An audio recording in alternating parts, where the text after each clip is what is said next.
Walaupun sudah menjamur, bisnis jasa pembuatan website adalah salah satu bisnis yang masih menghasilkan keuntungan besar hingga saat ini. Jika teman-teman ingin belajar cara memulai jasa pembuatan website dengan modal yang minimalis, silahkan simak video ini sampai selesai.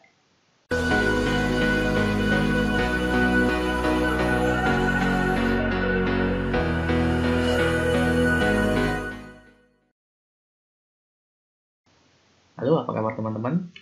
Di video kali ini saya akan sharing-sharing bagaimana cara mendapatkan jutaan rupiah dari jasa pembuatan website.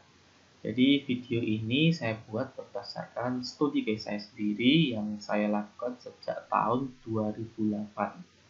Jadi di tahun 2008 waktu itu saya masih di bangku kuliah ya, itu saya sudah membuat layanan jasa pembuatan website untuk mencari pendapatan hingga sekarang. Nah, di video ini saya akan menjelaskan step-stepnya secara sederhana agar teman-teman yang mungkin baru saja memulai itu bisa mempraktekkan tanpa harus kebanyakan berpikir gitu. Jadi simpel-simpel aja tapi dipraktekkan. Dan untuk pembahasan mendalam nanti mungkin akan saya bahas juga, misalkan di antara teman-teman yang melihat video ini itu tertarik ingin mendalami, tertarik ingin belajar lebih lanjut di bidang bisnis jasa pembuatan website. Jadi misalkan ada teman-teman yang tertarik nih kayaknya membuka jasa pembuatan website, nanti silahkan komen ataupun bertanya pengen ngomongin apa lagi, nah nanti silahkan aja gitu ya. Nah, ngomongin soal cara memulai gitu ya, cara memulai sebenarnya jasa pembuatan website ini bisa teman-teman mulai dengan modal yang sangat minim sekali gitu. Jadi banyak yang ngomong kalau memulai bisnis itu harus modalnya gede, harus punya modal gitu ya. Nah, memang kita akan menggunakan modal ya, ada modalnya juga gitu. Cuman modal yang akan kita gunakan itu relatif kecil jika teman-teman membangun bisnis usaha lainnya gitu. Nah, apa saja sih modalnya? Yang pertama, teman-teman paling enggak punya komputer atau laptop gitu. Dulu saya memulai bisnis ini bahkan tanpa memiliki keduanya gitu. Saya memulai bisnis jasa pembuatan website itu dari warnet karena saking saya nggak punya komputer atau laptop saat itu. Jadi ketika ada klien yang ingin membuat website, nah itu saya begadang di warnet untuk membuat websitenya. Tuh. Nah, kalau teman-teman sudah punya komputer atau laptop, tentu akan lebih mudah lagi, lebih ringan lagi ya. Kemudian yang kedua, teman-teman perlu punya HP. Nah, HP ini fungsinya ya untuk komunikasi dengan klien. Jadi misalkan ada klien yang ingin menggunakan jasa teman-teman, ya nanti tinggal kontak teman-teman.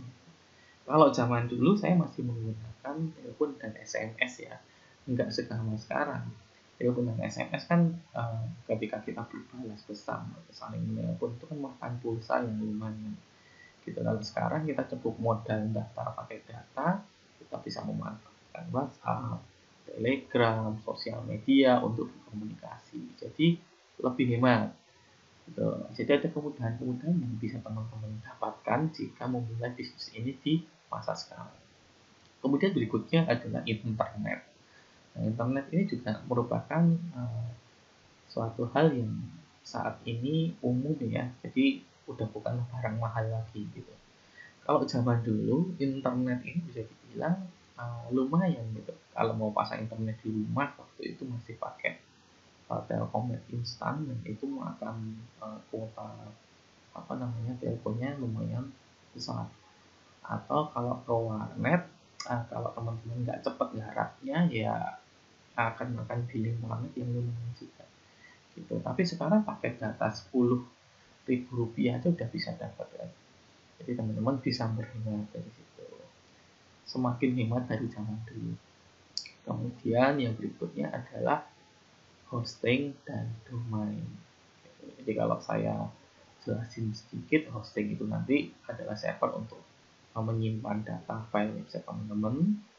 Domain ini adalah alamat aksesnya. Itu ya pengertian pada umumnya lah. Gitu. Nah, dulu saya menggunakan hosting itu awal-awal ya, awal-awal saya menggunakan hosting gratisan, teman-teman.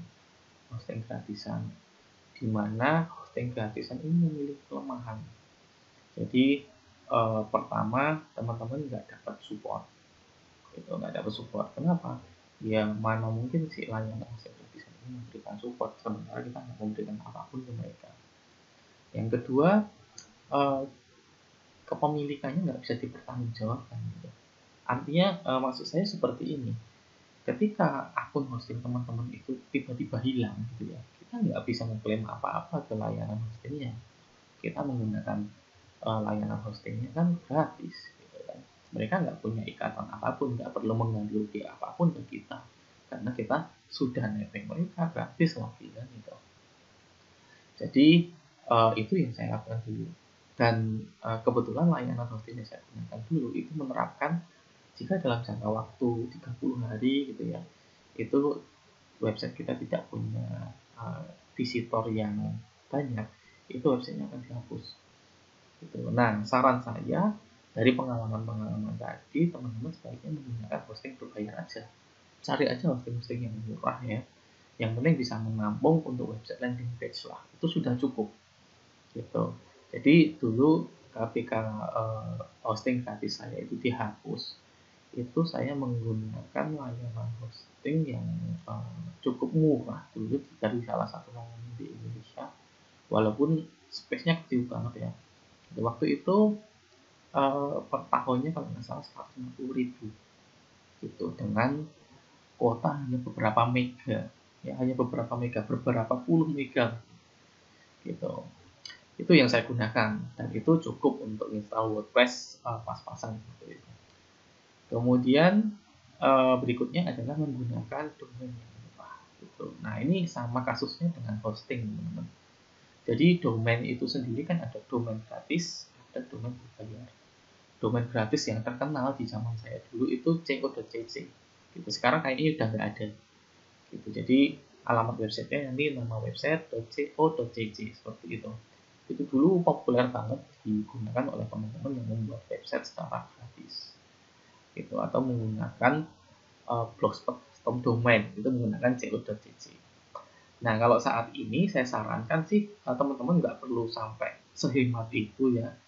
Toh sekarang domain pun banyak yang murah gitu ya, ada yang mulai 10 ribuan, kemudian 50 ribu, bahkan yang .com aja kalau teman-teman sebenarnya niat ya, itu paling sekitar 140-150 ribu itu udah dapat .com gitu.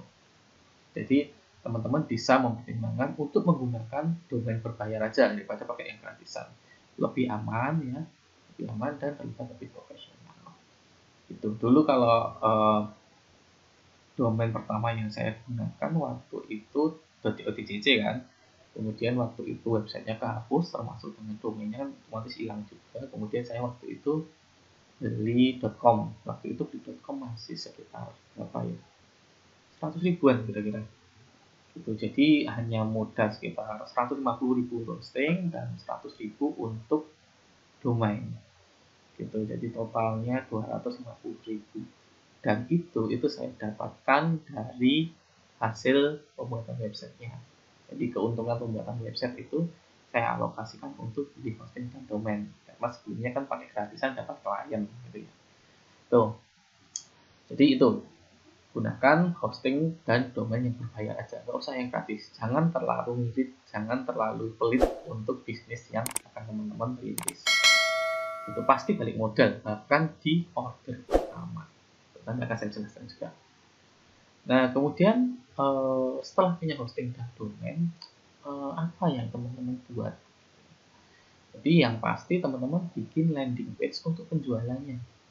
Itu nggak mungkin teman-teman bikin jasa pembuatan website tapi hanya ngomong doang. Ya, itu kurang meyakinkan. Jadi paling nggak bikin aja landing page untuk menawarkan jasanya. Sederhana saja, menjelaskan sedikit tentang apa yang teman-teman buat, kemudian paketnya ya, paket pembuatan websitenya seperti itu. Kemudian kalau bisa teman-teman membuat demo. Itu demo ini demo website yang bisa teman-teman buat Misalkan yang umum ya, yang umum itu kan dokumen profile, top online ya kan. Kemudian kalau sekarang yang cukup populer itu wedding ya, karena di masa pandemi seperti saat ini pernikahan-pernikahan kan biasanya dihadiri cuman sedikit orang gitu ya. Atau bahkan ada yang pernikahannya itu modelnya online. Jadi undangan online ini jadi alternatif. Jadi teman-teman bisa membuat gitu. Kemudian pembelajaran online itu juga sekarang marak kan, karena nggak ada kelas sekolah yang langsung masuk ke sekolahan gitu. Jadi semua perkuliahan, persekolahan itu dilakukan secara online. Nah, teman-teman bisa menggunakan website pembelajaran online misalkan seperti itu. Kemudian jenis-jenis website lainnya yang umum dibuat oleh orang-orang. Itu yang kedua. Kemudian yang berikutnya adalah perlu membuat ketentuan layanan. Jadi aturan bagaimana pelanggan-pelanggan nanti itu menggunakan jasa teman-teman. Ini penting supaya nanti teman-teman nggak dirugikan juga, gitu. Jadi teman-teman membuat aturan bagaimana sih cara ordernya, ya.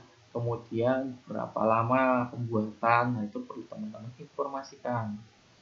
Itu kemudian bagaimana cara pembayaran, terus nanti bagaimana garansinya mungkin seperti itu bisa teman-teman buat aturan-aturan seperti itu supaya calon pelanggan itu lebih jelas mempelajari bisnis teman-teman gitu ya, menerima penawaran teman-teman, dan dari teman-teman sendiri juga aman dari komplain-komplainan klien atau refund atau klien yang memang kadang-kadang ada yang semena-mena gitu ya, jadi mentang-mentang bayar gitu ya, dia requestnya macam-macam tanpa batasan.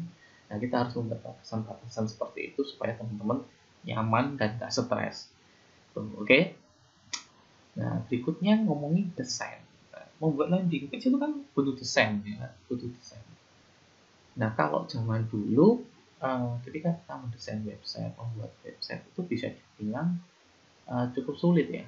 Cukup sulit. Kenapa? Karena saat itu paling enggak kita harus sedikit tahu tentang coding-codingan. Itu apalagi kalau teman-teman membuatnya menggunakan native PHP. Nah, itu ya pasti teman-teman harus tahu coding-codingan. Gitu. Dulu awal-awal sebenarnya ada tool pembuat website ya. Tool pembuat website yang mungkin kalau bisa dibilang mbahnya web builder sekarang gitu. Jadi namanya waktu itu Microsoft OnPage. Nah, itu produknya Microsoft juga. Jadi di situ teman-teman nanti bisa milih template gitu ya, milih template, ubah-ubah teks kayak web builder pada umumnya lah. Itu kemudian nanti hasil jadinya berupa website HTML gitu, HTML tanpa database, nggak bisa nyimpen data-data baru, cuman berupa landing page, tapi itu lebih dari cukup. Itu cuman sayangnya itu udah ditutup ya, udah dihilangkan layanan itu sama Microsoft, entah ganti nama entah hilang, saya kurang tahu juga gitu. Kemudian waktu itu zaman saya WordPress belum semarak sekarang gitu. Jadi CMS itu belum semarak sekarang. Waktu itu CMS itu masih ya sederhana sekali lah. Itu CMS yang saya pelajari pertama kali saat itu adalah Joomla.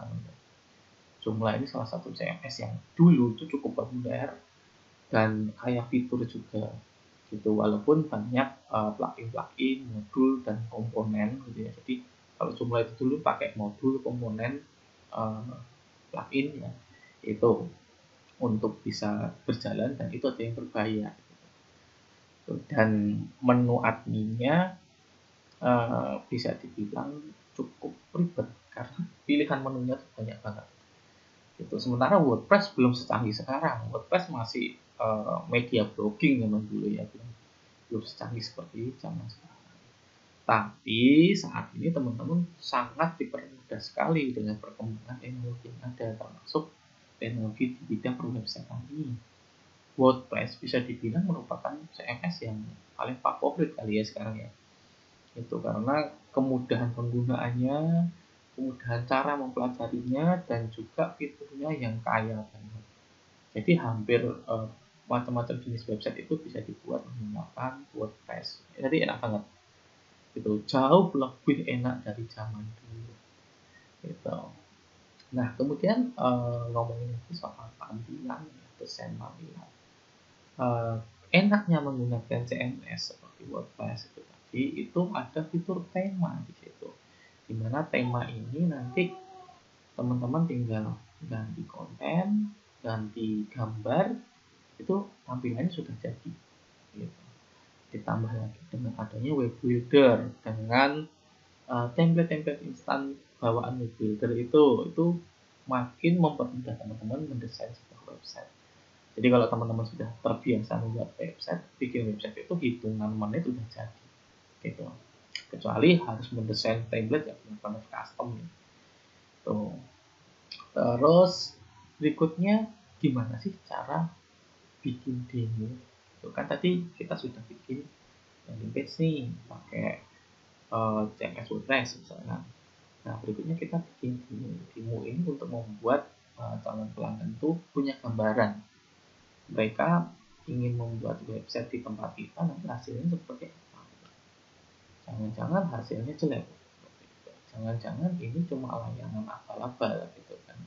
Nah, teman-teman perlu membuat demo ini untuk menambah keyakinan calon pelanggan. Gitu. Jadi setelah melihat demo portofolio yang teman-teman miliki, gitu, mereka yakin untuk menggunakan jasa teman-teman. Nah, caranya gimana? Tadi saya sudah jelasin membuat demo dengan membuat website-website yang sering dibutuhkan oleh pelanggan seperti konten profile, toko online, pembelajaran online dan lain-lain. Nah, kemudian supaya teman-teman nggak rugi gitu ya, saya ada cara yang lumayan win-win solution gitu ya. Teman-teman dapat demo websitenya, tapi juga dapat duit gitu. Nggak sekedar bikin dummy website tanpa menghasilkan apapun. Nah, caranya gimana? Caranya teman-teman bisa mendekati relasi atau teman-teman yang lain ya, teman dari teman-teman gitu maksudnya, itu didekati, dijelaskan, diinformasikan bahwa teman-teman sekarang membuka jasa pembuatan website, mau dibikin website nggak gitu kan. Nah, dari situ teman-teman akan mendapatkan project dengan relatif mudah daripada teman-teman menawarkan ke orang-orang yang benar-benar nggak kenal. Orang-orang yang nggak kenal kita tawarin dengan bukti yang tidak kuat, itu biasanya curiga gitu. Kalau teman itu ya relatif mudah dibujuk, ya. Mudah dibujuk. Walaupun kadang-kadang ya minta harga teman, nggak masalah. Untuk awal-awal anggap aja itu di win-win solution lah, teman-teman dapat demo, tapi teman-teman juga bisa membantu relasi atau temannya membuat website untuk mengembangkan bisnis mereka gitu.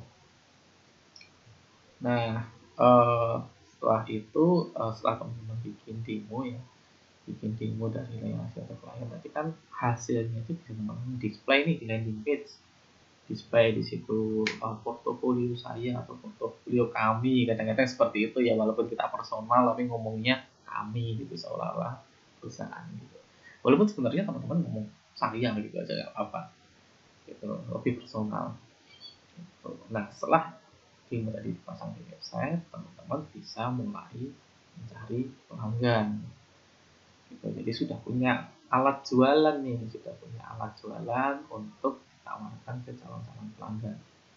Nah, cara cari pelanggannya gimana? Nah, ini yang biasanya menjadi salah satu faktor masalah yang cukup sulit ya yang dihadapi oleh para pemilik jasa-jasa pembuatan website atau bisnis lainnya. Cari pelanggan, cari traffic. Gitu. Nah, kalau teman-teman ngikutin saran dari e-commerce, mungkin teman-teman secara umum gitu ya, mungkin nanti sarannya adalah gunakan SEO, gunakan SEO atau Search Engine Optimization. Cuman SEO ini bisa dibilang pertama butuh ilmunya. Teman-teman nggak bisa SEO itu asal-asalan. SEO ada ilmunya. Teman-teman perlu belajar itu terlebih dahulu. Yang sudah tahu ilmunya pun kadang prakteknya nggak bisa. Jadi SEO itu memang ada effort yang lumayan juga ya. Gitu. Yang pertama itu. Kedua, SEO itu butuh waktu. gitu. Teman-teman nggak bisa langsung bikin website saat ini besok langsung kejuan gitu. Apalagi dengan kata kunci jasa pembuatan website dan lain-lain yang sudah padat banget sebenarnya. Walaupun tetap kita bisa cari celah pelanggan dari situ. Yang pertama SEO, teman-teman bisa sambil jalan lah, nggak perlu dihindari tapi bisa sambil jalan. Kemudian berikutnya adalah iklan berbayar. Nah ini juga saran yang umum ya, simple gitu ya. Kita bisa dapat traffic dengan cepat, bisa dapat pelanggan dengan cepat, tapi butuh modal. Jadi ini kalau teman-teman memulai dengan tanpa modal atau modal minim, ini mungkin kurang cocok gitu ya. Tapi kalau teman-teman punya budget untuk iklan, itu akan lebih baik lagi. Nah, teman-teman bisa menggunakan periklanan di sosial media misalkan, walaupun kalau saya rasa sih untuk jasa-jasa seperti ini agak susah ya di sosial media, karena di sosial media kan itu posisinya kita menawarkan gitu. Dan orang yang kita tawarin belum tentu butuh, apalagi kalau targetingnya berantakan gitu ya. Lalu yang kedua, kita bisa menggunakan iklan di search engine gitu, Google Ads misalkan. Nah itu mungkin calon pelanggannya cenderung mereka yang mencari gitu. Orang akan googling jasa pembuatan website, nanti muncul nih iklan kita, jadi mereka bisa mengunjungi website kita, melihat portofolio, melihat profil kita, kemudian menghubungi kita gitu. Jadi itu bisa jadi pertimbangan periklanan ya, iklan berbayar. Berikutnya yang ketiga, ini yang menurut saya sih yang paling ampuh saat ini ya, gitu. Ini lebih ampuh daripada iklan-iklan tadi gitu, karena sejauh ini yang paling menghasilkan bagi saya ya. Jadi dari pengalaman saya pribadi, yang ketiga ini paling mendatangkan keuntungan gitu, dan tanpa modal. Apa yang ketiga ini? Yang ketiga ini adalah relasi atau mulut ke mulut gitu, atau bahasa Inggrisnya word of mouth gitu. Jadi saya banyak dapat klien itu justru dari relasi saya. Jadi relasi saya punya kenalan lagi, nah itu dapat info dari ini tadi. Dia ada temennya pengen bikin website. Kemudian tanya, Pak, mau bikin website di mana ya? Oh, bikin aja tuh di sana gitu. Di sana layanannya bagus gitu. Walaupun belum tentu si relasi kita ini pernah bikin website kita ya, gitu. Tapi karena dia kenal dengan kita, kenal baik gitu ya, itu biasanya mereka akan merekomendasikan gitu. Jadi relasi ini penting banget. Jadi kalau teman-teman saat ini relasinya kecil, ya mulailah perluas relasi gitu. Perluas komunitas, perbanyak silaturahmi seperti itu, karena ada pepatah kan, silaturahmi itu akan membawa rezeki gitu ya. Nah, memang seperti itu gitu maksudnya. Jadi banyak teman banyak rezeki gitu. Itu contoh penerapannya seperti itu, bukan banyak teman terus nanti temannya bisa ngasih duit lagi dan kita langsung gitu, enggak. Tapi itu tadi, ketika kita punya banyak relasi, punya teman, itu mereka bisa jadi agen marketing kita gitu, ketika ada yang bertanya ke mereka gitu. Itu yang ketiga. Kemudian berikutnya adalah gunakan media-media yang gratis gitu. Jadi apapun medianya itu bisa kita gunakan sebenarnya. Sosial media walaupun kita nggak ngiklan, itu tetap ngiklan berbayar maksudnya, itu tetap bisa kita gunakan. Misalkan dari update status, kemudian kita bergabung grup gitu ya, bergabung grup, dan di situ kita sering aktif dan terlihat menonjol lah. Itu orang-orang bisa, oh berarti siapa sih orang ini, kemudian kepo-kepo ke profil kita sampai nemu bisnis kita tuh apa gitu. Kalau zaman saya dulu saat itu belum ada sosmed ya, belum ada sosmed. Waktu itu sosmed yang paling lancar cuma Friendster. Mungkin kalau teman-teman yang angkatan lama ya, teman-teman jadul yang sudah tua-tua itu mungkin masih ingat yang namanya Friendster. Cuman kalau menurut pengalaman saya saat itu ya, atau mungkin karena dulu lingkaran saya yang seperti itu Friendster tuh lebih didominasi oleh anak-anak muda, alay-alay. Jadi waktu itu kalau nawarin jasa seperti itu di freelancer kayaknya kurang efektif. Kayaknya karena saat itu komunitas saya orang alay-alay gitu ya, masih muda. Nah, apa yang saya lakukan saat itu adalah bergabung dengan forum. Bergabung dengan forum. Zaman itu forum yang paling jos gitu ya, yang paling jos, yang paling mantap di Indonesia itu adalah Kaskus. Itu Kaskus. Mungkin teman-teman saat ini ya nggak banyak ya yang menggunakan Kaskus ya, tapi saat itu Kaskus ini bisa dibilang adalah salah satu forum atau website yang sering dibuka orang. Zaman belum ada Facebook malah ini ya, tuh sering ya orang, sering dibuka orang. Bahkan dalam satu hari saya bisa berkali-kali ngecek Kaskus, baik untuk sekedar melihat postingan-postingan, lihat tweet-tweet baru ataupun untuk promosi. Nah di Kaskus ini zaman dulu ada yang namanya FJB, yang namanya FJB forum jual beli, itu di situ aktif banget apa namanya perputaran usernya, di situ aktif banget, postingan tuh selalu ada yang baru terus. Itu cuman ya saat ini itu semua sudah berlalu kayaknya, karena sudah ada sosial media, sudah ada marketplace, ya kan, jadi orang-orang mulai beralih ke sana untuk berjualan. Itu forum-forum ini menjadi relatif lebih sepi dari sana. Nah kemudian yang berikutnya adalah waktu itu saya pakai MERC. MERC itu kayak aplikasi chatting gitu ya, chatting massal gitu, dan ya private bisa, private chat-chatan juga bisa. Kemudian modelnya waktu itu anonymous, itu modelnya identitasnya itu kita bisa mengasang gitu. Itu saya dulu pakai itu dan itu work gitu, itu work. Saya banyak dapat klien dari situ, dari MERC. Nah, sekarang kayaknya udah umum apa ya, saya nggak tahu gitu. Tapi ya itu sedikit pengalaman aja, dan teman-teman nggak perlu pakai itu juga sih, tinggal pakai tadi aja SEO, bisa menggunakan iklan, relasi, kemudian channel-channel marketing lainnya seperti email marketing dan kalau sudah punya, kemudian WhatsApp marketing dan lain-lain, itu silahkan bisa digunakan. Nah itu cara-cara mencari pelanggannya teman-teman. Nah kemudian berikutnya adalah setelah dapat pelanggan gimana gitu. Setelah dapat pelanggan, teman-teman kan deal-dealan ya, deal-dealan harga, kemudian minta info ke calon pelanggan, pengen bikin website seperti apa. Nah itu perlu dilakukan gitu, jangan sampai orang order kemudian langsung dibikinin tanpa kita tanya-tanya dulu.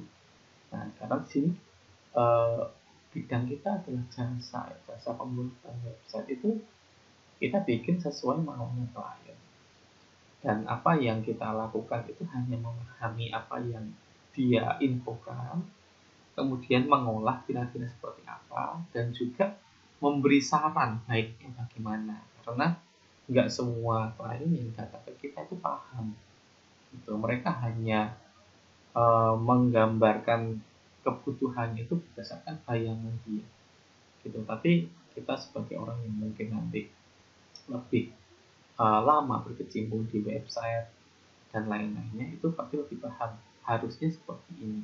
Itu kita bisa memberi saran-saran, bisa mengedukasi calon pelanggan seperti itu, diarahkan untuk pembuatan websitenya nanti, supaya dari sisi dia nggak bingung, dari sisi kita juga kita dapat brief yang jelas gitu. Oh nanti kita harus membuat ini kebutuhannya ini gitu. Itu yang pertama. Kemudian berikutnya buat kontrak gitu. Kontrak ini penting banget. Walaupun nominal projectnya kecil, saya sarankan teman-teman tetap pakai kontrak. Kenapa? Kontrak ini bisa melindungi kedua belah pihak, baik pihak si pelanggan ataupun kita sendiri. Dari pihak pelanggan dia terlindungi hak-haknya ya, dia pantas mendapatkan apa yang dia beli dari kita gitu, dan kita sendiri juga memiliki perlindungan terhadap hak kita gitu. Kita bisa menolak jika si pelanggan sudah fix memberikan rinciannya, misalnya seperti itu, kita berhak mendapatkan pembayaran jika sudah termin-termin sekian, misalkan seperti itu. Jadi di kontrak ini nanti adalah aturan-aturan yang mengikat kedua belah pihak dan akan memudahkan proyek ini dalam berjalan. Jadi kontrak itu penting banget. Kalau teman-teman bingung cara membuat kontraknya, nanti tinggal googling aja kontrak jasa pembuatan website seperti itu tuh banyak banget contohnya. Itu tinggal teman-teman ambil atau download, kemudian pelajari dan juga modifikasi. Jadi sesuaikan dengan kebutuhan teman-teman. Jangan dipakai mentah-mentah karena beda layanan itu bisa beda prinsip gitu ya. Beda cara membuat aturan. Itu kontrak. Kemudian berikutnya setelah ada payment, setelah ada keuntungan dari bisnis jasa pembuatan website itu, jangan digunakan semuanya untuk konsumsi kita. Itu maksudnya jangan dihabiskan langsung. Jangan dihabiskan langsung untuk kebutuhan kita pribadi. Tapi pecah dari apa yang kita dapat intinya itu pecah lagi. Sebagian untuk mengembangkan bisnis jasa kita lagi, sebagian bisa untuk kita gunakan pribadi. Nah, untuk pengembangannya seperti apa? Misalkan servernya masih pakai yang murah, itu bisa kita upgrade dengan yang lebih baik, server hostingnya ya. Kemudian berikutnya misalkan domainnya nggak pakai yang .com tadi, domainnya pakai domain murah, cuma domain web ID misalkan, itu kan murah ya. Itu bisa di-upgrade ke .com supaya lebih oke lagi. Kemudian nanti teman-teman bisa membeli peralatan-peralatan yang mungkin membantu, atau peralatan-peralatan yang mungkin membantu dalam membuat website. Misalkan saat ini masih menggunakan komputer apa adanya, mungkin bisa membeli komputer yang lebih memadai seperti itu. Atau bahkan mungkin seperti saya dulu ya, membuat websitenya itu masih di warnet, nah itu bisa beli CPU atau bisa beli laptop dari hasil keuntungan pembuatan websitenya gitu. Jadi selalu pecah apa yang teman-teman dapatkan untuk mengembangkan bisnis ke depannya gitu. Nah mungkin itu ya sekilas membangun jasa pembuatan website ya. Jadi sebenarnya teman-teman perlu persiapan. Di persiapan ini persiapan alat ya, alat-alat yang kebutuhan, kemudian persiapan alat jualan kita ya, landing page ya. Kemudian nanti memasarkan, setelah memasarkan bagaimana menghandle klien yang datang atau masuk, terus yang terakhir adalah bagaimana mengelola atau memanage pemasukan yang kita dapetin. Jadi seperti itu yang perlu teman-teman pahami ketika nanti membuat jasa pembuatan website. Modalnya yang saya sampaikan tadi nggak sampai 500.000 kok untuk hosting dan domain. Kalau peralatan-peralatan lain sudah dimiliki. Nah, jika teman-teman memiliki pertanyaan, nanti silahkan komen saja di fitur komentar video ini. Silahkan disampaikan di situ pertanyaannya seperti apa. Insya Allah nanti kalau saya bisa jawab akan saya jawab. Gitu ya teman-teman. Dan mungkin sekian. Terima kasih. Semoga bermanfaat.